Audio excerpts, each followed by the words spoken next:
Excel PU college ಗುರುವಾಯಿನಕೆರೆ, ಕರ್ನಾಟಕದ number 1 PU college. Admissions open now. Ballari banner ಗಲಾಟೆ, firing case ಸಿಐಡಿಗೆ ವರ್ಗಾವಣೆ. ಸಿಐಡಿಗೆ ಪ್ರಕರಣ ವರ್ಗಾವಣೆ ಮಾಡಿ ತನಿಖೆಯನ್ನು ಇನ್ನಷ್ಟು ಚುರುಕುಗೊಳಿಸಲಾಗಿದೆ. 3 ದಿನಗಳಲ್ಲಿ ಕಂಪ್ಲೀಟ್ ರಿಪೋರ್ಟ್ಗೆ ಐಜಿಪಿ ಸೂಚನೆಯನ್ನು ಕೊಟ್ಟಿದ್ದಾರೆ. ಎಸ್ಪಿ ಸುಮನ್ ಡಿ ಪನ್ನೇಕರ್ ಅವರಿಗೆ PS ಹರ್ಷ ಸೂಚನೆಯನ್ನು ಕೊಟ್ಟಿದ್ದಾರೆ.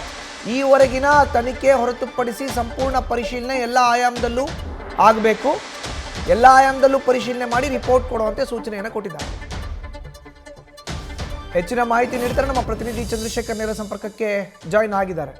ಚಂದ್ರು, ಬಳ್ಳಾರಿಯಲ್ಲಿ ಜನವರಿ 1ನೇ ತಾರೀಕು ಆಗಿರುವಂಥ ಗಲಭೆ ಪ್ರಕರಣಕ್ಕೆ ಸಂಬಂಧಪಟ್ಟಂತೆ ಈಗ ಹರ್ಷ ಅವರು ಅಲ್ಲಿನ SP ಗೆ ಒಂದು ಸೂಚನೆಯನ್ನು ಕೊಟ್ಟಿದ್ದಾರೆ. ಎಲ್ಲ ಆಯಾಮಗಳಲ್ಲೂ ಕೂಡ ಪರಿಶೀಲನೆ ಮಾಡಿ ಒಂದು ವರದಿಯನ್ನು ಕೊಡೋಕೆ. ಯಾವಾಗ ಇದಕ್ಕೆ ಗಡುವು? ಖಂಡಿತವಾಗಿಯೂ ಮಧುಸೂದನ್, ಏನು ಈ ಒಂದು ಪ್ರಕರಣಕ್ಕೆ ಸಂಬಂಧಪಟ್ಟಂತೆ ಈಗಾಗಲೇ ಒಂದು ಹಂತದಲ್ಲಿ ಈಗಾಗಲೇ ಸ್ಥಳೀಯ ಪೊಲೀಸರು ಒಂದು ತನಿಖೆಯನ್ನ ನಡೆಸಿರುವಂತಹದ್ದು. ಆದ್ರೆ ಯಾವಾಗ ನೂತನವಾಗಿ ಏನು SP ಅನ್ನ ನೇಮಕ ಮಾಡಲಾಗುತ್ತೆ ಸುಮನ್ ಡಿ ಪನ್ನೇಕರ್ ಅವರನ್ನ, ಅದಾದ ನಂತರ ಈಗ ಏನು ಪ್ರಕರಣಗಳನ್ನ ಏನು 4 ಪ್ರಕರಣಗಳಿಗೆ ಸಂಬಂಧಪಟ್ಟಂತೆ ಯಾವ ರೀತಿಯಾಗಿ ತನಿಖೆಯನ್ನ ಮಾಡಬೇಕು, ಈವರೆಗೆ ಏನ್ ತನಿಖೆ ಆಗಿದೆ ಅದನ್ನ ಹೊರತುಪಡಿಸಿ ಎಲ್ಲಾ ಆಯಾಮಗಳಲ್ಲೂ ಕೂಡ ಒಂದು ತನಿಖೆಯನ್ನ ಮಾಡಿ ಅದಾದ ನಂತರ ಆ ಒಂದು ವರದಿಯನ್ನ 3 ದಿನಗಳ ಒಳಗೆ ಅಂದ್ರೆ ನಾಳೆ ಒಳಗೆ ನೀಡಲಿಕ್ಕೆ ಒಂದು ಸೂಚನೆಯನ್ನ ಕೂಡ ನೀಡಿರುವಂತಹದ್ದು. ಈಗಾಗಲೇ CID ಪೊಲೀಸರಿಗೆ ಪ್ರಕರಣ ಕೂಡ ವರ್ಗಾವಣೆ ಆಗಿದೆ. ಈಗ ಏನು ಈ ಒಂದು ವರದಿ ಬಂದ ನಂತರ ಈವರೆಗೂ ಸಿದ್ಧತೆ ಆಗಿರುವಂತಹ ವರದಿ ತನಿಖೆ ವರದಿಯನ್ನ ಹೊರತುಪಡಿಸಿ ಮತ್ತಷ್ಟು ತನಿಖೆಯನ್ನ ಮಾಡಿ ಅದಾದ ನಂತರ ವರದಿಯನ್ನ ಕೊಡಿ ಅನ್ನುವಂತಹದ್ದು ಏನು IGP ಸೂಚನೆ ನೀಡಿರುವಂತಹದ್ದು.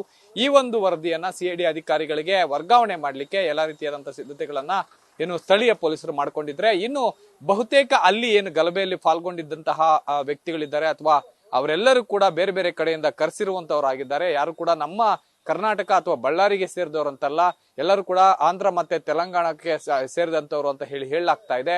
ಇದರ ಬಗ್ಗೆ ಕೂಡ ಮಾಹಿತಿಯನ್ನ ಕೊಡಿ ಅನ್ನುವಂತ ವಿಚಾರಕ್ಕೆ ಸಂಬಂಧಪಟ್ಟಂತೆ ಒಂದು ಸೂಚನೆಯನ್ನ ಕೂಡ ನೀಡಿರುವಂತಹದ್ದು IG ಅವರು.